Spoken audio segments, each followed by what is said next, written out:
Good evening, gang. Pounding rocks. Checking in.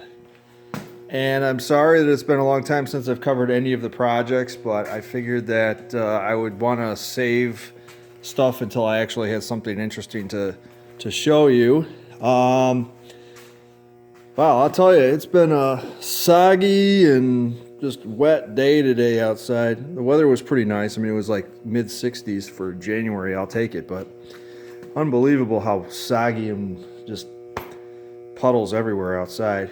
Luckily, we're inside and warm for the moment. I don't have a lot of time because this camera's only got a few battery cells left. But let's do a rundown here real quick and show you what the status of this truck is right now. So you can see I welded in the beams here, and it is now kind of sitting on these drive shaft pieces that I cut to length. Lots of measurements in there. I've measured like 500 times. It's probably still not right, but it's close. I wanted to use the body line here to line up this, so when you look at it, that they're level.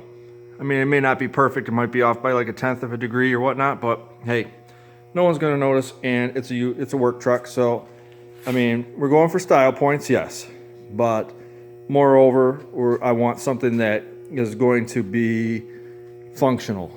So we're not going for pretty. Although I do have some cool ideas here, and I'll share those with you here in a moment. But so tonight, I went out and I bought some 10-inch long. I can't believe it, this store, you know, it's, of course, at this hour, it's slim pickings. I wanted grade 8 bolts that were about 11 inches long here to be able to go through this and get bolted and nutted together, sandwich it, you know, get it all clamped together here on the frame. And these were 8 inches back here that I was going to get. I managed to find 10-inch bolts on a whim, and I bought them, and they're just a hair too short. They go in, they just barely poke out at the bottom here on here. You can feel it in here. And if I had another inch, I could get something started and actually clamp it.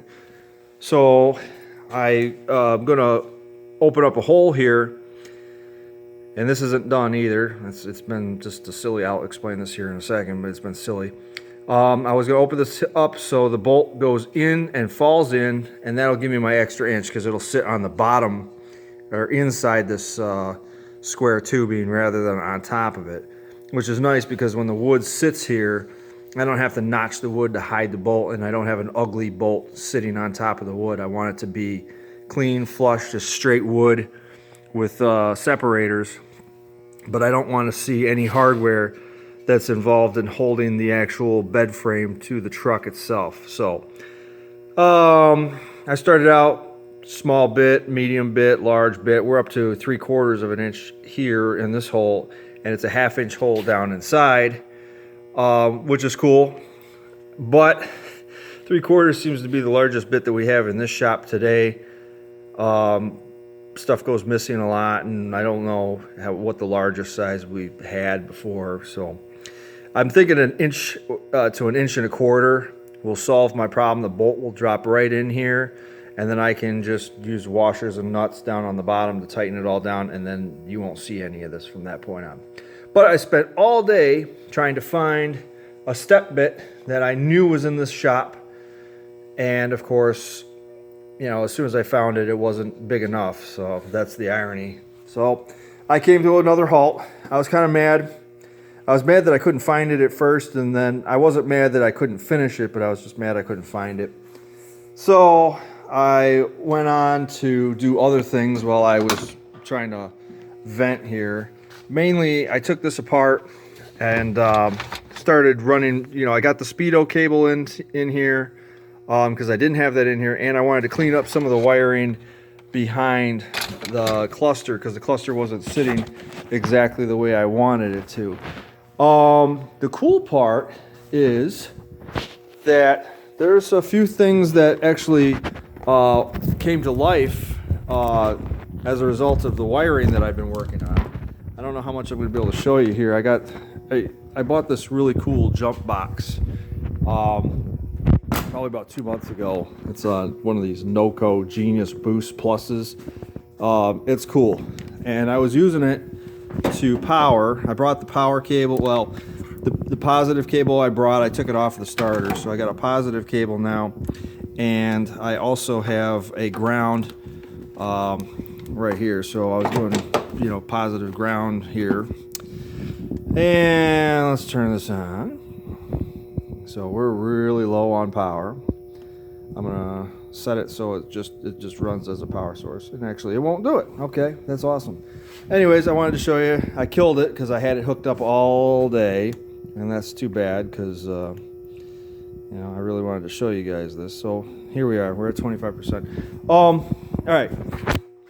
I got the LED headlights wired in. I spliced everything in. I just got to tape it up and everything. Those are all mounted. So we got LED headlights from a junkyard Jeep. And with that piece hooked up, let's see if I actually... No, I'm sorry. I'm sorry, folks. My jump box does not have what it takes to power anything up anymore today. I killed it. Yeah. So I really wanted to show you the LED headlights, but oh man. We'll just have to wait for another episode to show you that. I'm going to try this one more time. See if we can get this to go. It's flashing red. And hopefully... nope. Sorry, guys. So in the meantime, while I was waiting there, added a little rice. I think the truck looks kind of cool at this point. I'll step back and show you the front of it here. It's starting to look pretty aggressive and pretty, pretty mean at this point. Let's see, what else have I done? I've done so much stuff. I keep a journal for this thing just because I can't remember everything. All right, so let me show you this. It's got a 3-inch body lift on it. And I didn't want to mess around with making custom bumper brackets. So what I ended up doing here, and this is kind of neat, is I actually chopped up the old damaged core support and I kept the front mount.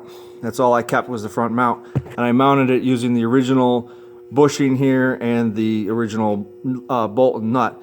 And this is just being held in place by sheet metal screws right now. But what's going to happen here is I'm going to actually bolt this down. I repositioned it so it bolts to the core support in a way that the core support can still have a 3-inch body lift, but I'm still using the original mount. I don't have to mess around with any of that extra, like putting the spacer in there. I don't have to do a 3-inch bumper lift of any kind. This is actually going to get a custom bumper done on it, but it allows me to maintain the radiator mount in the factory position. So the radiator is going to sit in the factory position. That's going to change it, so I have to use slightly longer radiator hoses. That's not going to be a problem, but that's the nature of the game. But I think that it worked out well. These are just holding everything together just for a mock-up. I'll pull those out and I'll use actual bolts and tighten everything down that way. Let's see what else we've got going on in here. I showed you guys I got the center console piece now. So we got all that in here. I installed a wink mirror. That's all going on in here as well. That's kind of cool. I've had that mirror for a long time, and I was going to put it in one of the other trucks, but this one I'm going with a bare roof and decided that the wink mirror would be perfect in here. What else? That's just a placeholder radio. I'm working on wiring switches and everything right now. As I said, the wiper motor does work. Stuff's beeping in here. The wiper motor does work now. The blower motor works. The gauge lights work. The headlights work. That's all I've got functioning so far. We still and the inclinometer lights work as well. So that's all wired up. Those lights come on when I turn the ignition on. I can hear the relays clicking underneath when I cycle the key. So I'm just tidying it up a little bit more, doing a little bit better job than what I did before. Wow. The other last thing that I did was that ground strap that's going down to the frame rail off the bottom of the cab. Because the body is 3 inches higher than what it was before, I had to stretch the cable. I was going to make a cable, but we just happened to have a cable off of a Cadillac CTS that fits perfectly. And it's a real thick cable, so I got a real good ground going down from chassis to body now. So I'm pleased about that. That makes me very, very happy. The last thought that I had is going to be the back end of the truck. I know I've got like really a little amount of time left on this camera, so I'll make this real quick. I am going to be mounting this light to this bracket here. The Pathfinders have some kind of shield here for the fuel pump or for the fuel tank, and I'm going to take advantage of it by installing a tailgate light / reverse light. This will be the reverse light here. And I'm going to run a finisher panel that starts here at this end, goes across to tie in this section, and I'm going to go with round 4-inch round lights like a big truck. So red, amber, and then there's this light, and then amber, red, and this plate's going to cover this whole section here, and it's going to be notched out to allow room for this. I'll even show you this in the picture real quick. I'm sorry, I got to move real quickly here, but this is kind of the idea right here. And if you look at this picture of the truck, you can see where I got the lights here, this panel right here, just going across. And I have some other cool ideas that I'm not going to give away just yet, but that is one of the things that is going to be getting done. I just want to get this thing bolted down. That's like the biggest thing right now. And besides chasing drill bits to no end, I also was plowing through batteries. For some reason, the batteries didn't seem to want to last tonight, so I didn't even really get anywhere with mounting this thing up. Once I get it all drilled out and the 4 bolts in, this thing will be solid, just as solid as the cab. And then the next plan will be to order the engine. And then I'm going to roll this thing out, sandblast everything from the cab back, paint everything so it's black, and then roll it back in here and start the engine build. So that's everything. Let me know in the comments what you think. And like, share, and subscribe. Hopefully everybody's digging it. And you can always contact me at nissanrallycrosstruck@gmail.com. Or you can hit me up on Instagram, which is rainmaker_D21. I want to thank everybody for tuning in. This has been a huge project, and we're going to keep plugging away on it. Have a good night. Bye.